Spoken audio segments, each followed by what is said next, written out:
The flared lower tube is your blower's outlet tube. The flared design will allow you to clear a wider area at once. The lower tube will tend to get rubbed along the ground with normal use. Over time, the tube will begin to wear away. This can cause reduced performance. Replacing the flared lower tube is a repair that you can do yourself, and I'm going to show you how. Hi, I'm Mark Socha. Do-it-yourself repairs like these are easier than you might think. From lawn machines to cordless drills, kitchen mixers, Outdoor grills. our how-to videos walk you through each repair from start to finish. So doing it yourself means never having to do it alone. Let's get started.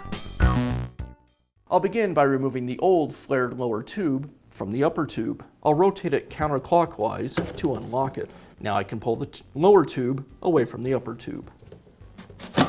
Now I can install the new tube. I'll align the slot with the tab on the upper tube.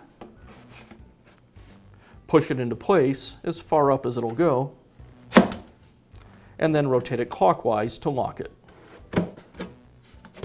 And that's how simple it is to replace the lower flared tube on your blower. Be sure to check back often for new videos and expert advice. If you found this video helpful, give us a thumbs up And leave a comment.